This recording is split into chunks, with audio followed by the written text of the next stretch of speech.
Good morning, everyone. Welcome back. Today I'm joined by the incredible Dr. Tash Reddy, trauma and grief specialist, psychologist, international writer, humanitarian, and keynote speaker for the 2026 Euro Global Women Leadership Conclave in Paris. We're talking about women's power, healing, and leadership in a challenging world. Dr. Tash Reddy, it's an honor to have you with us. Let's dive right in. How are you? I'm fine. How are you? Thank you for having me. It's my pleasure. Sorry, I've been such a nuisance.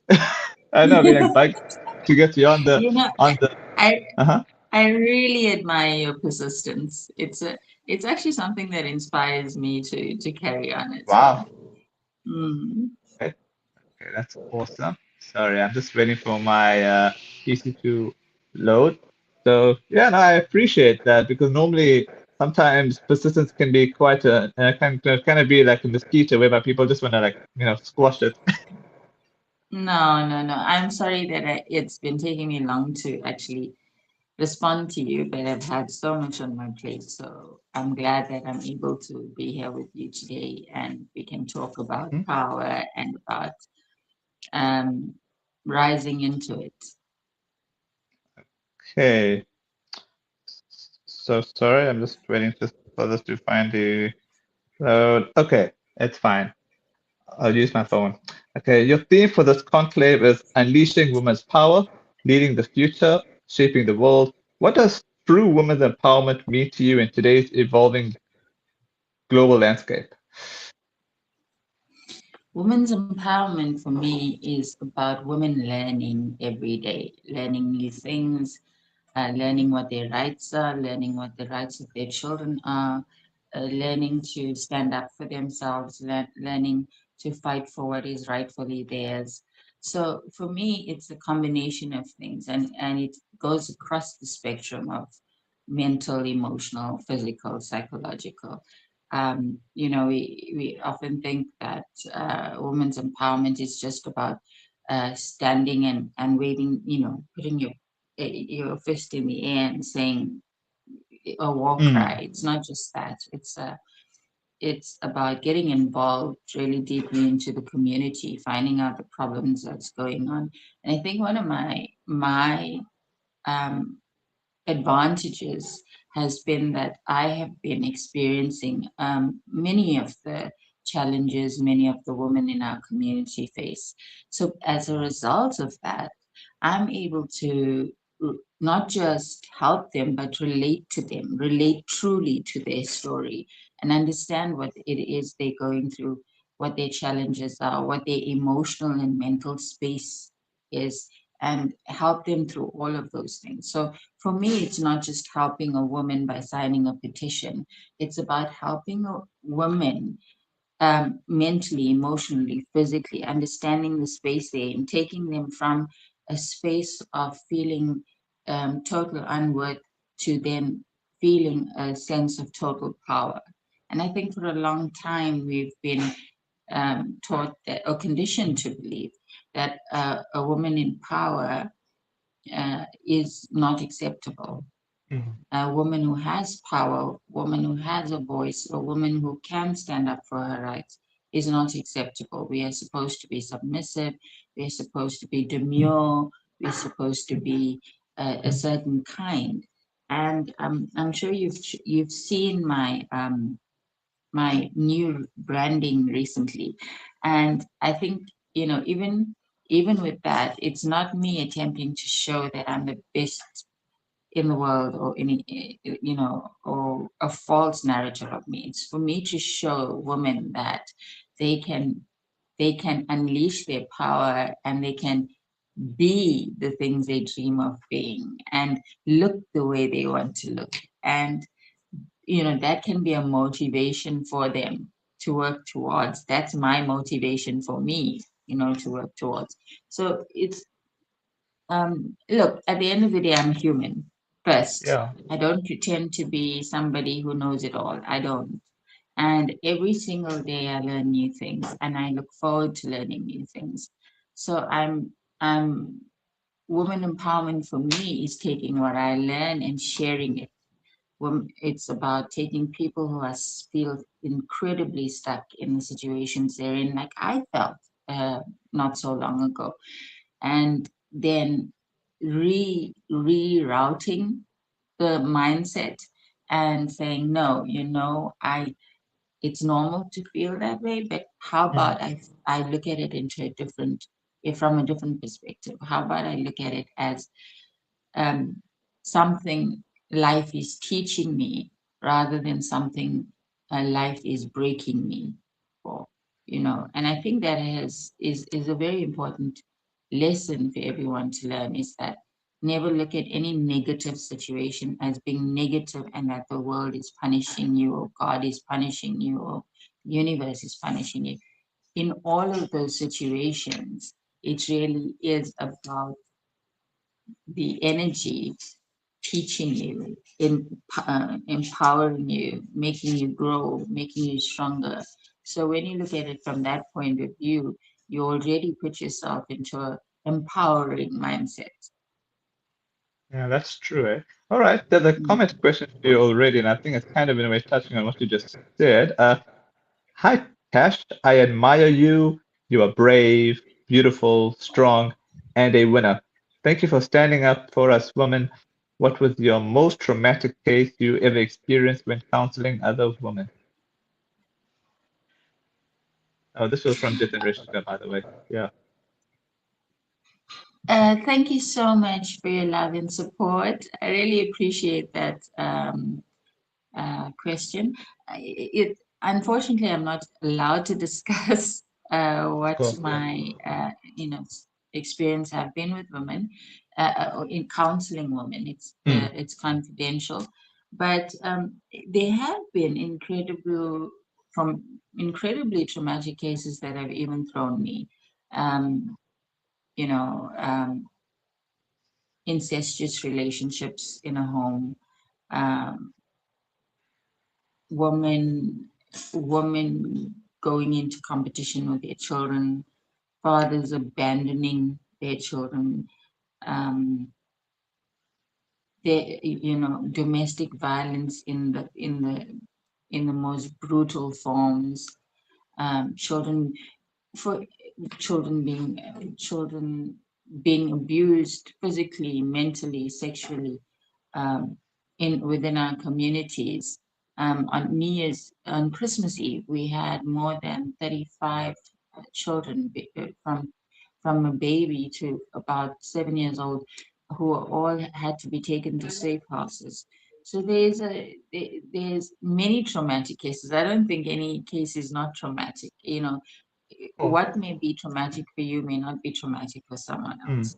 But I've dealt with every type of trauma, and I think I've dealt it personally in my life. mm, So, and I deal with it every day, and because of the things I've dealt with in my own life, I'm able to help people in those traumatic situations. So yes, some of them do still affect me, not affect me psychologically or anything. It makes me sad for what the person is going through, because I recognize um, the the feelings and the mm. sense of hopelessness and the sense of just not knowing what to do next. But I'm glad that I'm there to help them get through that process. And I have a team who works with me, and we, you know, we offer legal services, and we offer uh, many services. So I have a team who Wow. works with me that are able to take care of a lot of the needs of people. So when people come into contact with me, and I see where they need help, I'm able to use my team to make sure they get that help. So that's been very positive. But unfortunately, sweetheart, I cannot discuss confidential information, and it's just that I think one Of of course. the most traumatic cases I've dealt with is incest. I would Oh, I would put it to incest. Yeah. oh, that's hectic. Uh, as a trauma and grief specialist therapist, How do you believe unresolved emotional wounds affect a woman's ability to lead confidently in professional and personal spaces? I think people don't understand that trauma actually is not just a mental and emotional feeling. Okay. It is something trauma deposits itself when it's not being dealt with. It deposits itself into your body physically. So you will say, I don't know why I have a headache all the time, or Okay. my chest hurts, or my my legs are paining, or I feel like I can't breathe, or you have stomach issues, or you have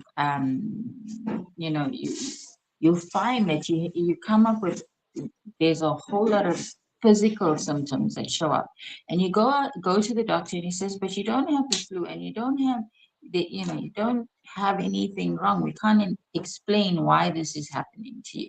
And I've had it many times. I've had 32 life-threatening surgeries, right?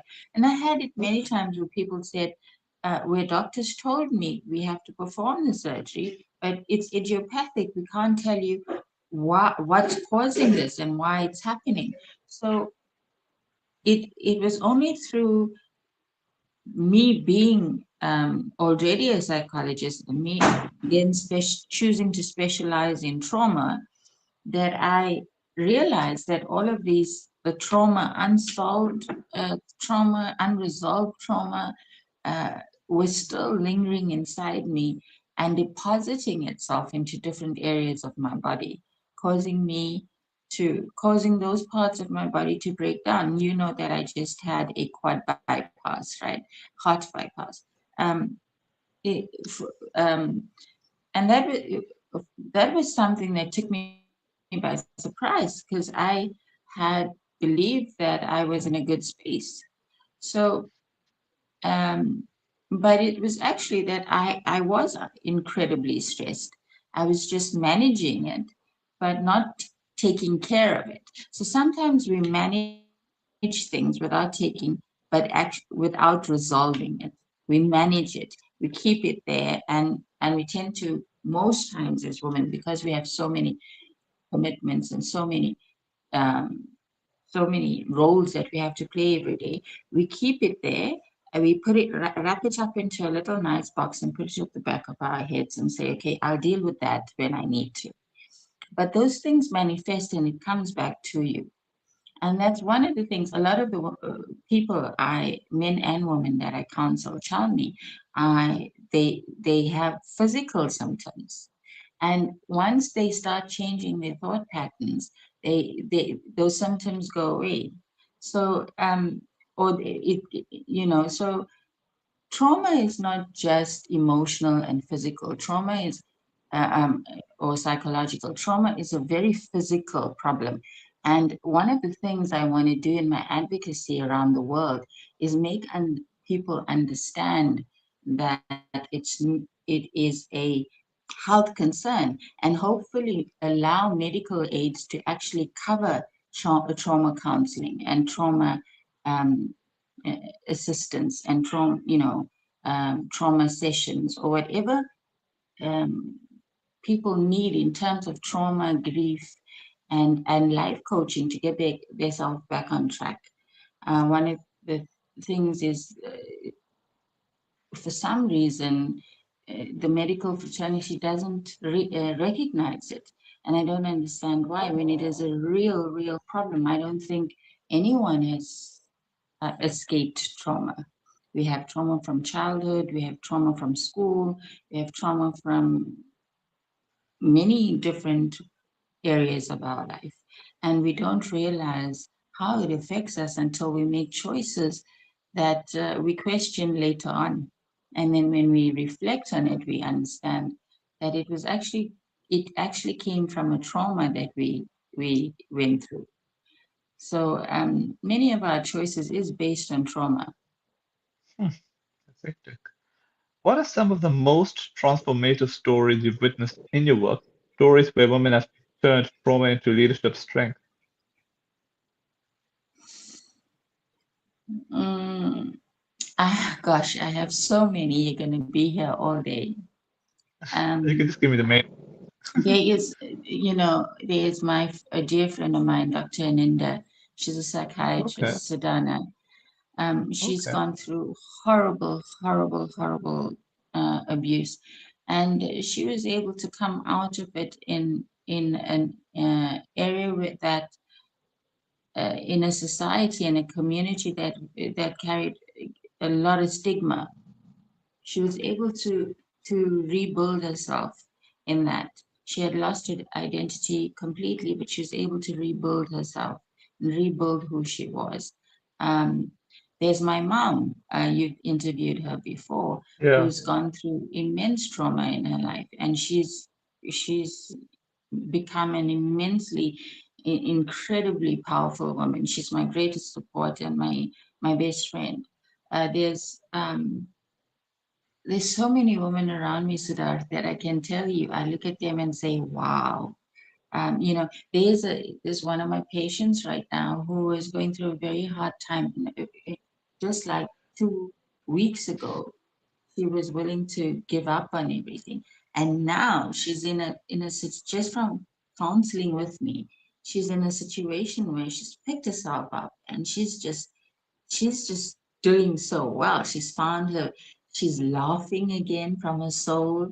She's she's making jokes she never got a chance to make. She's doing things, all of the things she stopped herself from doing. And uh, and for me, that it's so exciting to see, because I'm seeing it unfold on my own, through her. So for me, it's a pleasure when I see people um, resolve go into the journey of resolving the traumas they have, and then reclaiming their power and reclaiming who they essentially are at the soul, their energy in the soul. And when that comes out, it's the most beautiful sight. So I do have many people I admire greatly. As Dr. Aninda comes to mind, because she's a dear friend of mine, and we often talk about how we've overcome our traumas. So that's why I'm mentioning her to you. But you can follow her. She's an amazing psychiatrist, and there's just been so many stories of hope. I have a conference, a mental health conference on the 28th of Feb that I will share with you. And I hope that people will, all, all those strong women you're talking about who transformed them, they will be they will be keynote speakers at the conference with me. So everyone's welcome to tune in and listen, and actually hear the stories of how women who were completely, completely broken took their lives back and made it one of power and strength. And it's not for validation, but for a sense of your own identity, a sense of connecting again with your own soul and finding yourself again and coming into that power. So it's not about getting attention. People often say, I had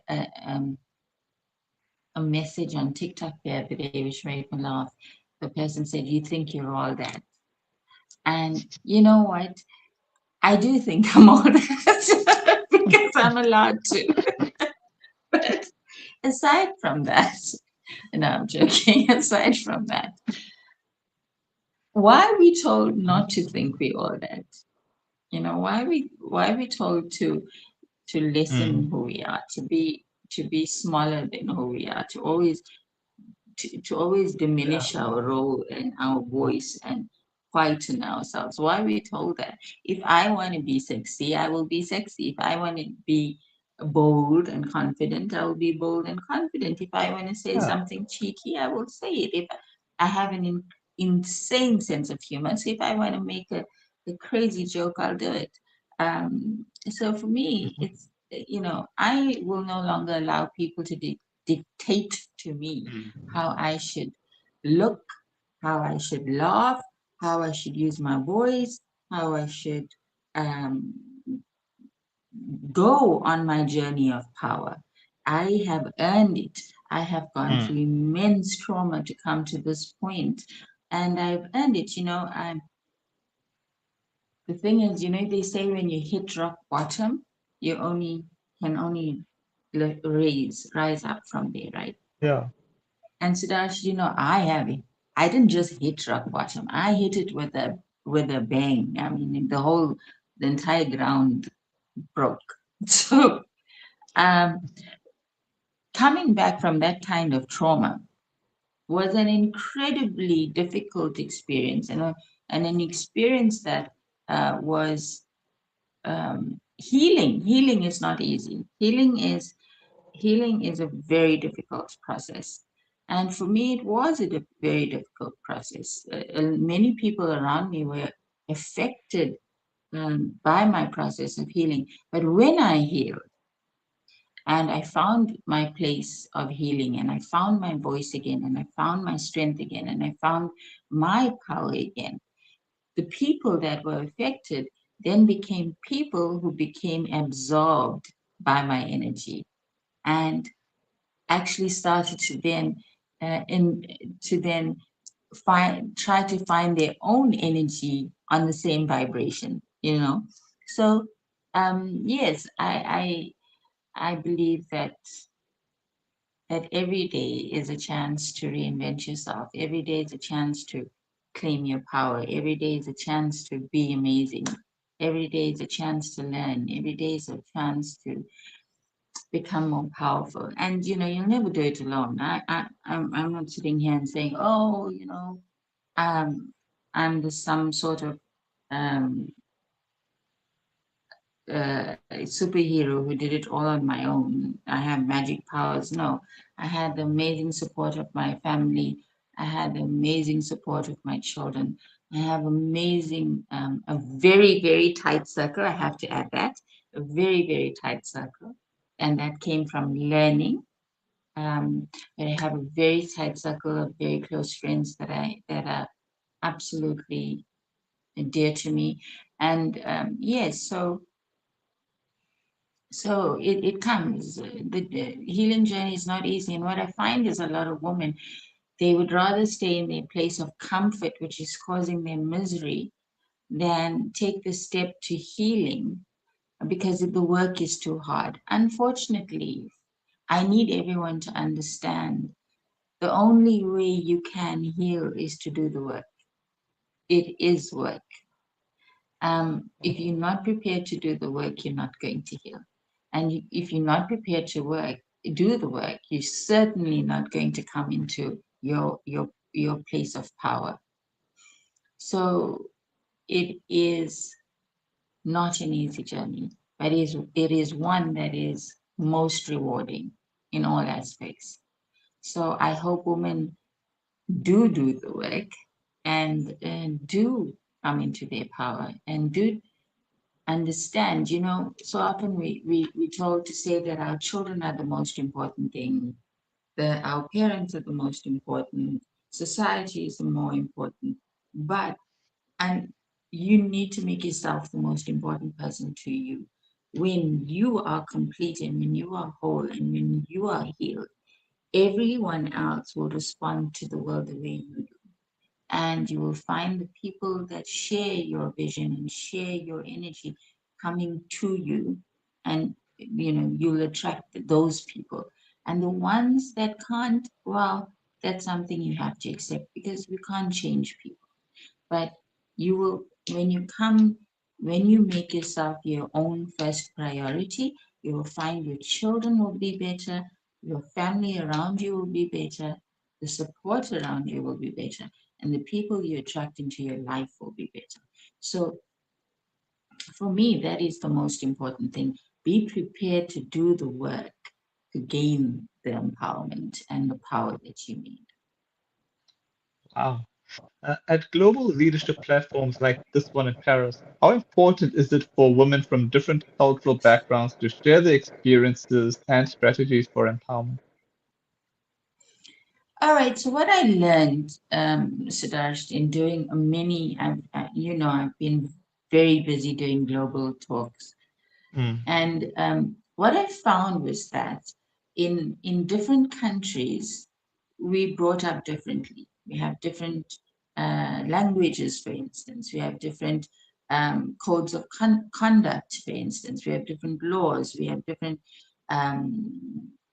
situations. So while I'll give you an example. While a woman in America and a woman in South Africa are going through a divorce, you cannot compare the two because our laws are Yeah. different.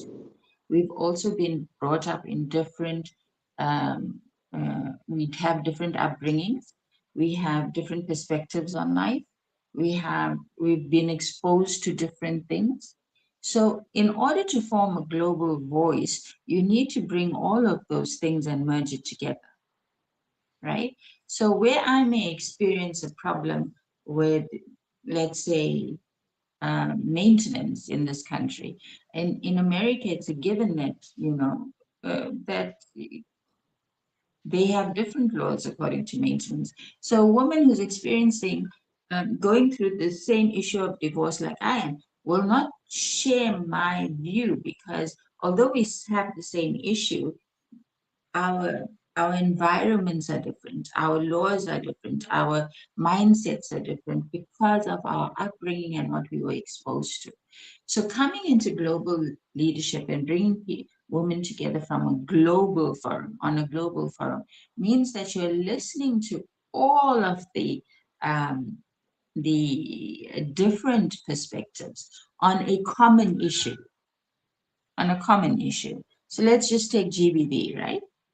I only found out yesterday that if someone contravenes the Domestic Violence Act, they can be arrested without bail for 7 days. I never knew that, right? Yeah. So in other countries, it's different. The some countries there is no punishment for GBV.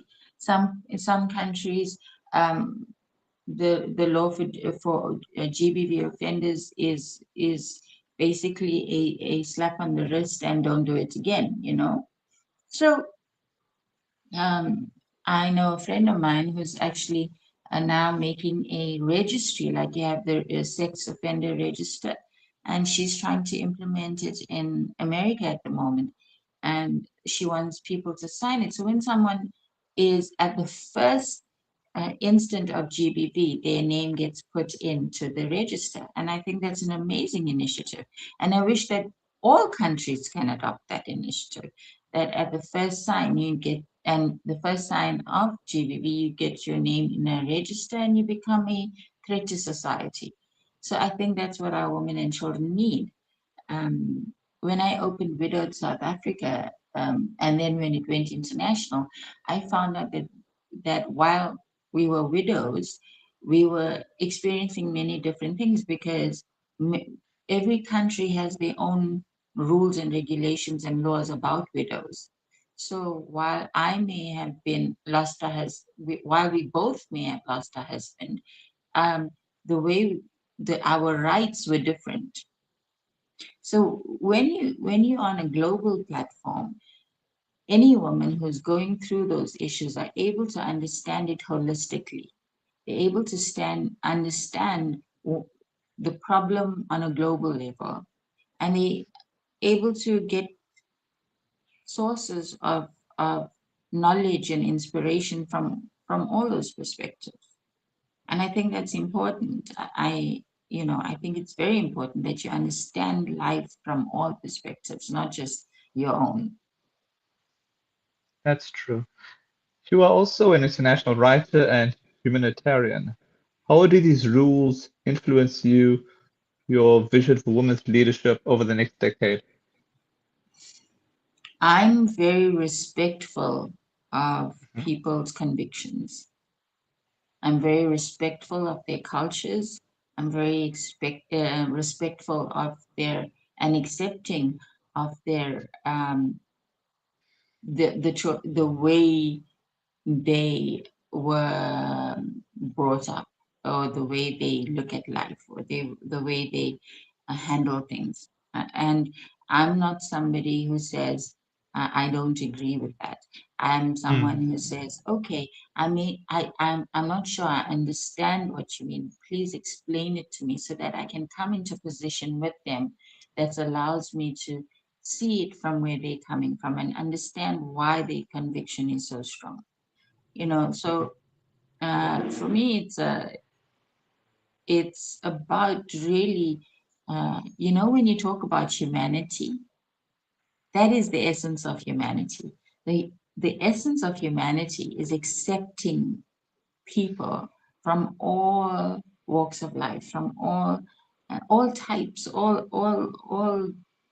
mindsets, all religions, all cultures, all statuses, all that's humanity. It's not about criticizing. It's not about prejudices.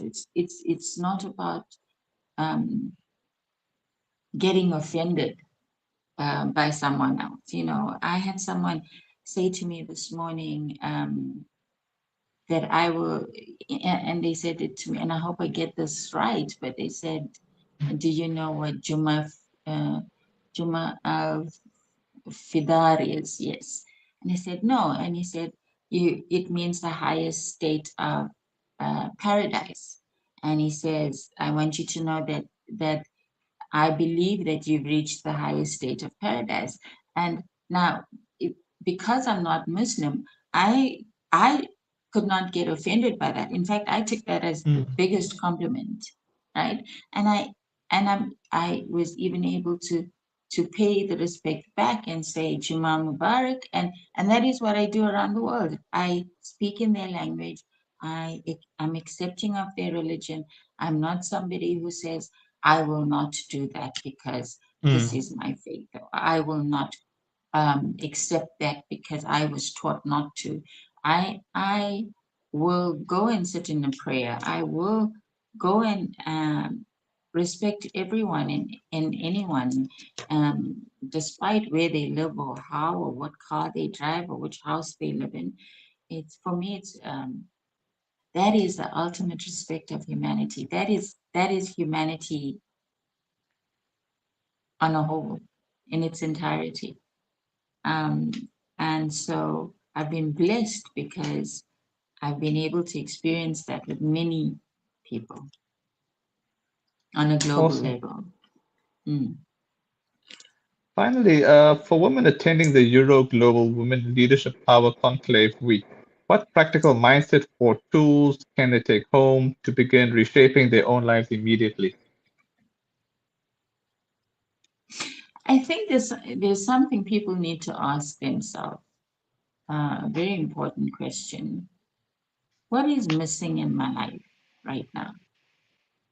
And it's not an answer that you can just come up with. It's an Mm. answer you have to really go into deep reflection on. Yeah. And when you come to the point where you ask yourself, what is missing in my life?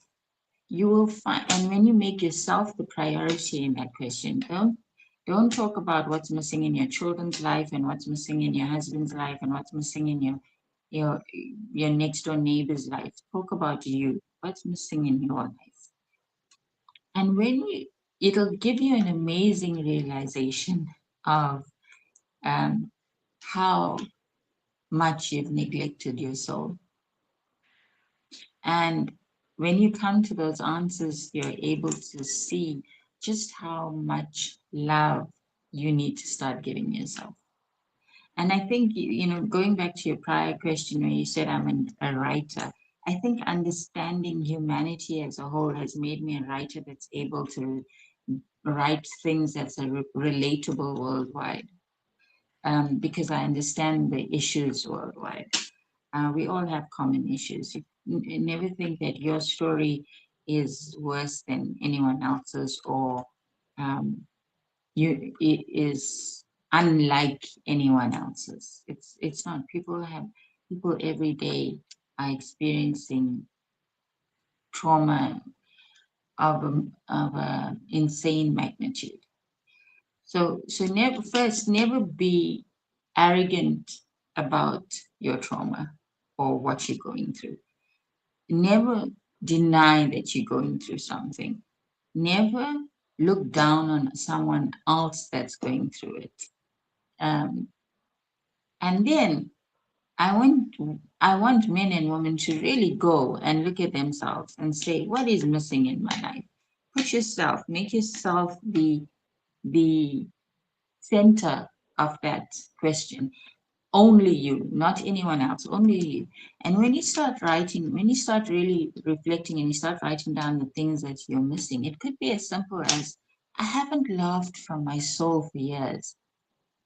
Or, when last did I go and sit down and and have a coffee by myself and just enjoy my own company? When last did I even dance? When last did I make something that I wanted to eat and not what everyone else wanted to eat? It can be as simple as that. But understand these are things that comes from you inside that is telling you need to now take care of you and your soul. When you take care of you first, everything else follows. So that is my way of looking at life.